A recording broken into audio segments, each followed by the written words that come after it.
Today on Politics Unplugged. After Zoran Mamdani's big win in New York, can Democratic Socialists take the same fight to Arizona? We talk with one candidate who says yes. After weeks of stonewalling, the House Speaker finally swears in Arizona Congresswoman Adelita Grijalva. Does this mean the Epstein list will now see the light of day?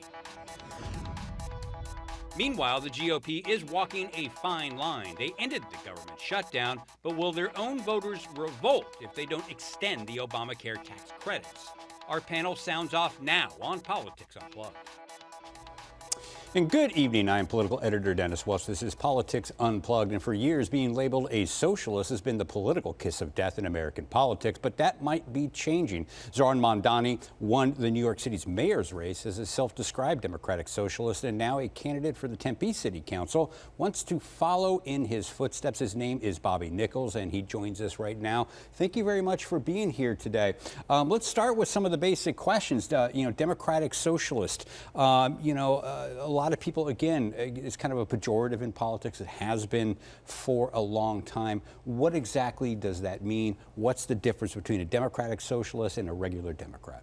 Democratic Socialist is somebody who believes that we should live in a world that is based on cooperation instead of coercion, on equity and equality instead of extraction, and on growth instead of greed. And you will find that there are many Democrats who are Democratic Socialists, though not every Democratic Socialist, not every Democrat is a Democratic Socialist. And the main difference there is just a decision about changing the world we live in so that it is affordable for everyone and everyone can live a life of dignity no matter their economic circumstances.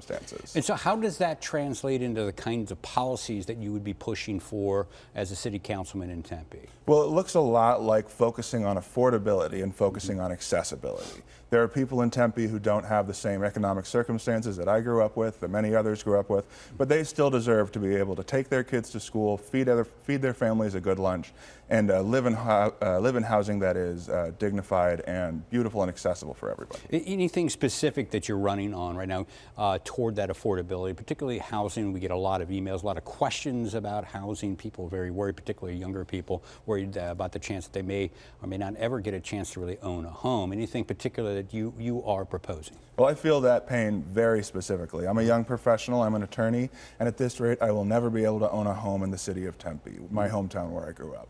Housing prices in Tempe are 40% higher than the national average, and that translates to a world where both enrollments at schools are going down because young families can't set up in Tempe, but it also just means that when you do get a home, it's much harder to stay in that home. So one of the things we're looking at are rent controls on city-owned, subsidied, and financed properties, in addition to emergency eviction legal services. We're also looking at bills like middle housing, ADUs, and higher density buildings in Tempe, just so that we can make sure we have the stock of housing that will actually drive those prices down. I was going to ask for your critique of the traditional Democrats. We've seen them do ADUs, what's known as the granny flats, or the small homes that you can put up on properties. That's been one of the answers that Democrats, at least on the state level, has proposed moving forward to deal with the housing issue, where we've seen costs just explode over the past decade.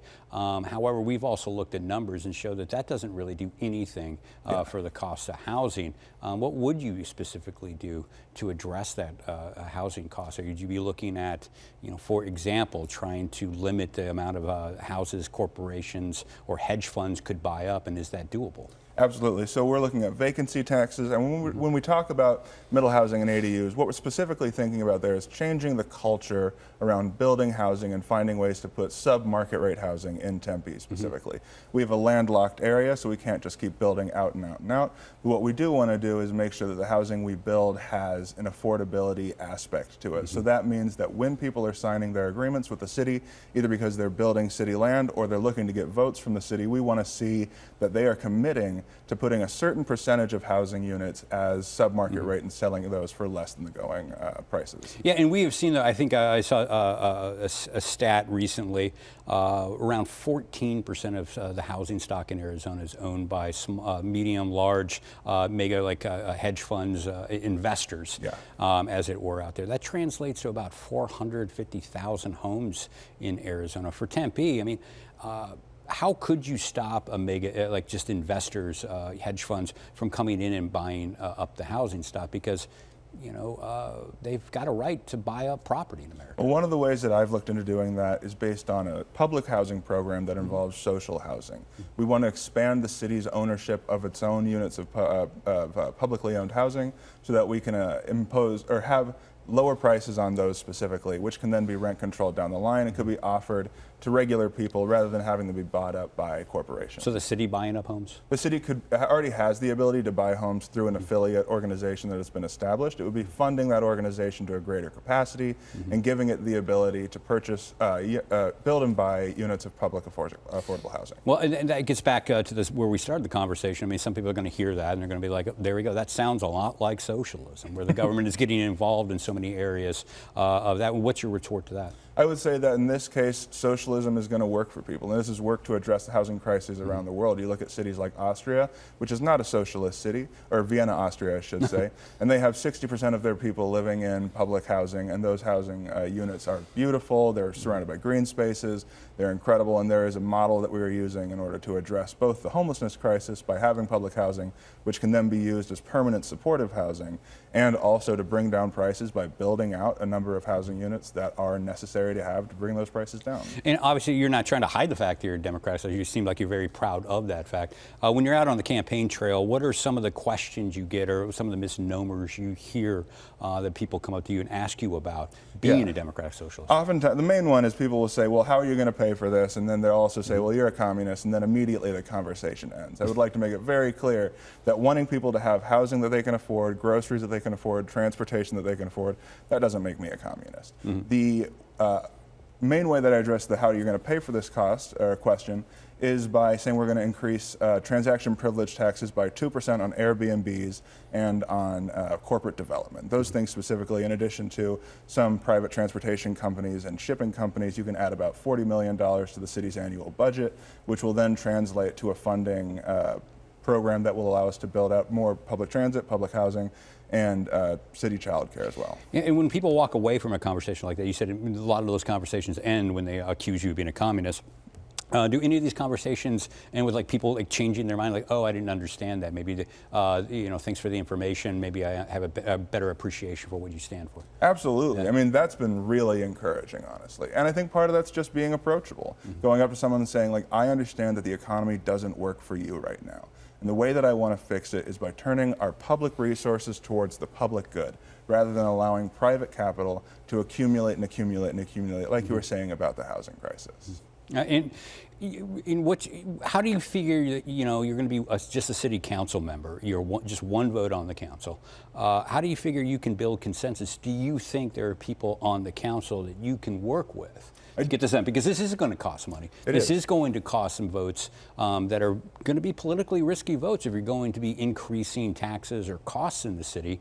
Those are politically risky for a lot of the people you want to be fellow council members with. Yeah, and I mean, I've been having good conversations with the current city council members. I've had a number of conversations with the mayor, with council member Randy Keating, and with council member Doreen Garland. These are people who I've had a good opportunity to sit down with, talk about the specifics of these plans, talk about the specifics of the funding, show that it is not a pie-in-the-sky ridiculous idea to do these things, and actually go through the specifics that allow them to feel more empowered when it comes time to vote for them down the line. And also showing that there is the political will in Tempe for an affordability agenda, just like there is all around the country. All right, we're going to have to end it right there. Bobby Nichols running for Tempe City Council, the Democratic Socialist. That's right, Democratic Socialist of America. All right, thank you very much for stopping by here. And up next, I'll bring in our panel to look at all of the top headlines, including Adelita Grijalva finally being sworn into office when Politics Unplugged continues. Congress turned the lights on and an Arizona congresswoman finally took her seat. This is your weekly political roundup. The shutdown dragged on long enough to set a record, but when all was said and done, Republicans got their way. They reopened the federal government without giving Democrats an extension of the Obamacare tax credit. House Speaker Mike Johnson swore in Arizona Congresswoman Adelita Grijalva, paving the way for a vote on what the Capitol Hill crowd has been chattering about for months, a release of the so-called Epstein list.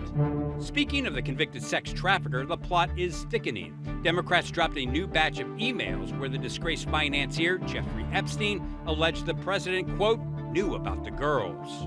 The Trump administration fired back, accusing Democrats of running a cheap smear campaign while doing everything it can to keep the Epstein files under wraps. A lot to talk about again this week. Let's bring in our panel, Democratic consultant Tony Cani and independent consultant Chuck Coughlin. Before we get to everything else, let's get your reaction to the Democratic Socialists running for City Council in Tempe. Is Arizona ready for a Democratic Socialist? We'll find out if Tempe is. Yeah. Tempe is, as we've both talked about, it's its own little microcosm of Arizona politics. I'd say of any Valley community, it would have an opportunity. If it has any place, it would have an opportunity there. Yeah, and we did see, I think we saw a Democratic Socialist elected down in Tucson.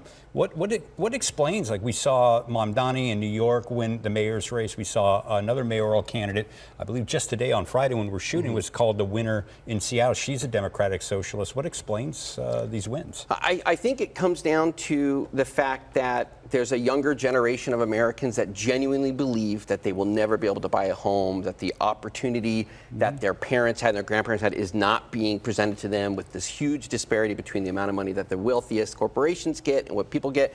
And I think folks see dysfunction in Washington, D.C., and they think we need to try something new. I think that's really what it is. And so I think there's some ideology there, but I think a lot of it also is people who just want someone who's going to fight in a different way.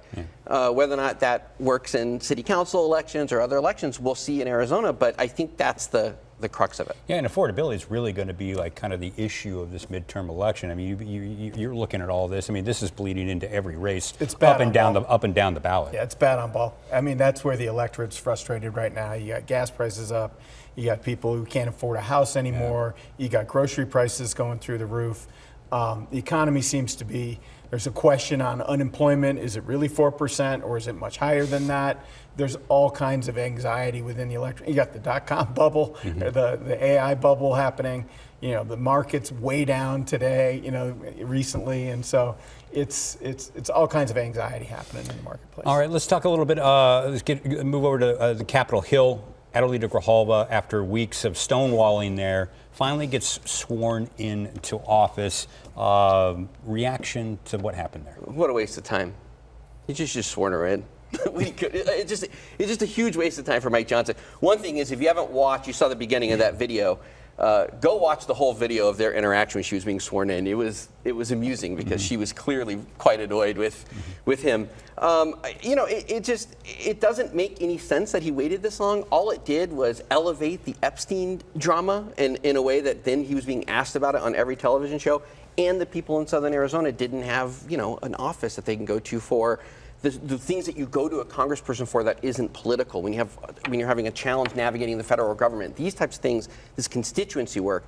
And so it was ridiculous. I'm glad that she's now in office. I think she's going to be a really great congressperson. And Speaker Johnson, is he serving, you know, his members, or is he more concerned about serving the guy in the White House? He's saluting the flag in the White House on that one. That's exactly, which is happening more and more frequently now.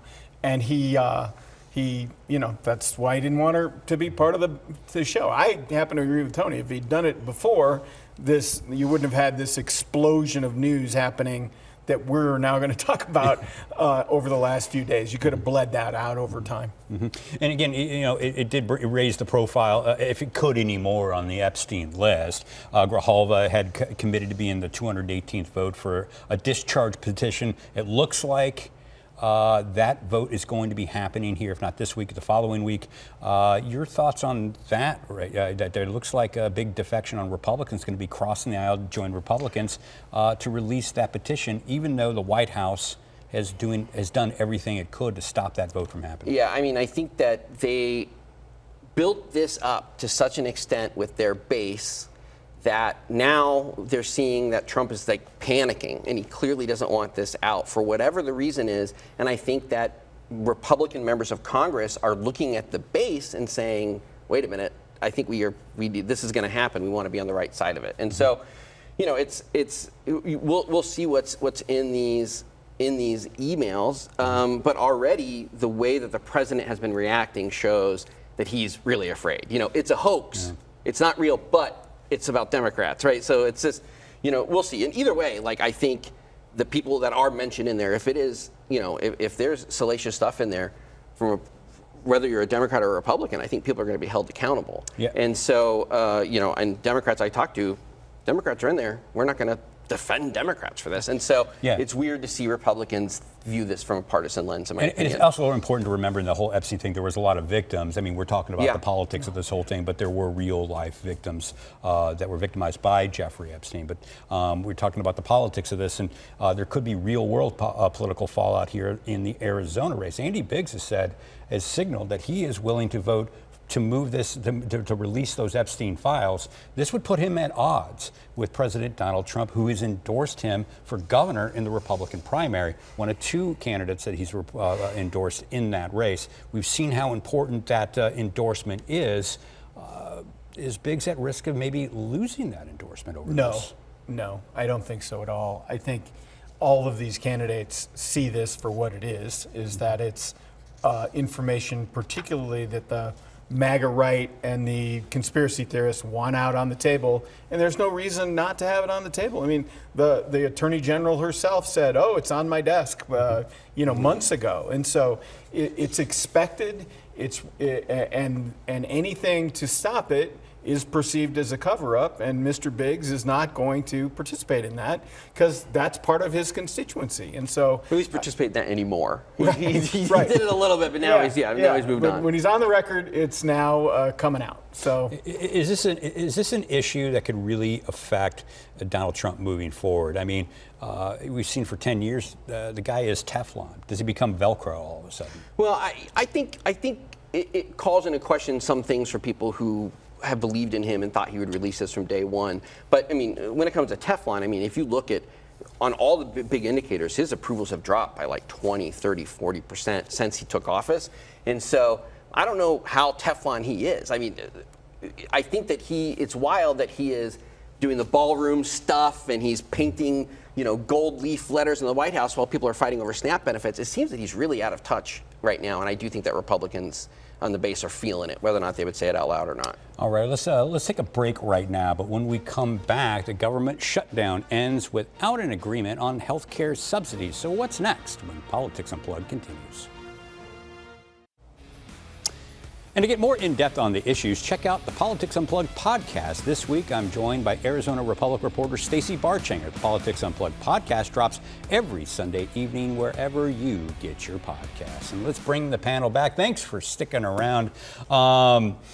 Democrats did not get what they wanted on this. They went into the shutdown saying we want to extend the Obamacare tax credits that are set to expire at the end of the year. Didn't get that. Could there be some political fallout, though, for Republicans? If we're already seeing premiums skyrocket. Right. We're going into a midterm. We've been talking a lot about how affordability is going to be the issue in the midterm elections. You don't want prices increasing like this. Is there going to be a revolt with Republican voters? I think it was the right path for the Democrats to get off the track here and get the thing moving again, because as you just mentioned, those people are now going to start dropping off the health care. And then there's another vote in January that all of this is going to be back on the table again. And that's going to be evident that there's going to be increased premium costs and that those ACA rolls will have degraded and people will not have health care. And so it's another opportunity to spin up the band again and get it back into gear. And so I thought it was a good decision.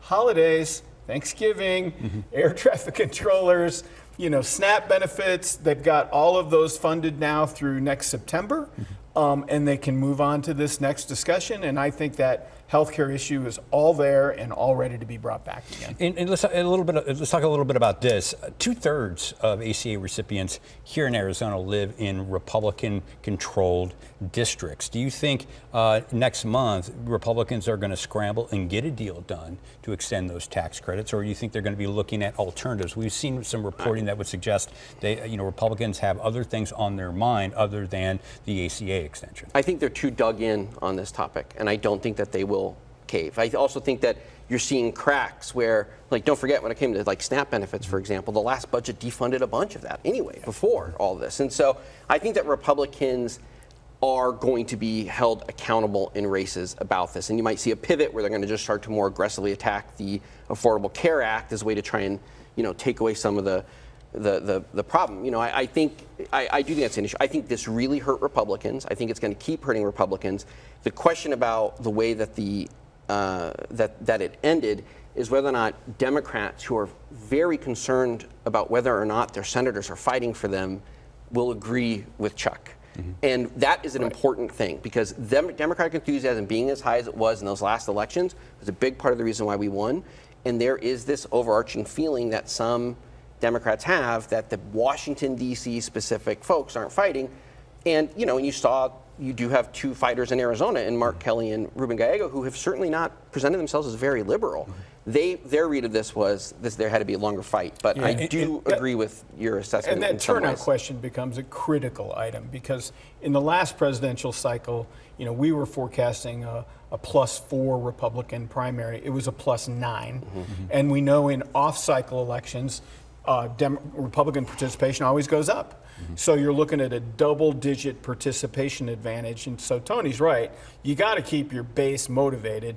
I think they'll stay motivated because just out of sheer disgust of the Republicans, and I think they're going to show up. So we'll see. When you look at the national map, if Republicans don't do something to address the health care costs and whatnot, and other costs as well, but particularly with this issue, with the health care costs, do you think Democrats can take control, a substantial control of the House, and do you think it puts the Senate in play?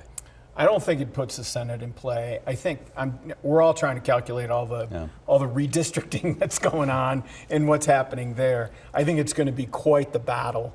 I mean, what are there, like 13 or 14 swing seats left in the whole country? 2 of them in Arizona. Yeah, 2 of them in Arizona. And, you know, do you think that those, and I've never really looked at one as a swing seat. It's gone Republican consistently for a long time. And so you really have to, shake the deck there. And as Tony said, get turnout really jacked up in order to change that. And so my instinct is overall, it appears at this juncture on a turnout basis for an okay Republican cycle, not a debacle. But it'll be competitive. But it'll, the next year of this is going to be very interesting, because we all said, like 6 months ago, Trump's doing okay, right? He's not going to be such a drag on the ticket. It appears now that could be a very anchor-like drag on the ticket. And do you think this could be a cycle where Democrats could be looking at the Senate? Because I've heard, just a few weeks ago, no chance. I've heard some Democrats since the off-year election a week ago saying, well, maybe there's a chance out there. Where's your take? I think that it will be a challenge, but I think there is a possibility. Things are going to have to go the right way. I mean, when it's going to come down to candidate quality in order to win some seats that maybe otherwise Democrats would normally not win. But, Trump is becoming a huge drag. And one of the things you have to keep in mind is that Republicans have to connect themselves to him very strongly in order to win a primary or in order to have him not call them out. And so that stickiness is probably one of the things that would help go across, get Democrats across the board. But Democrats have to be out there fighting, expressing a vision, talking about how they can fix things, and convincing people that they will actually be able to get things done if they want to be able to take the Senate. Okay, we're going to have to end it right there. That is all the time we have, but be sure to join us next week for more Politics Unplugged. Good night.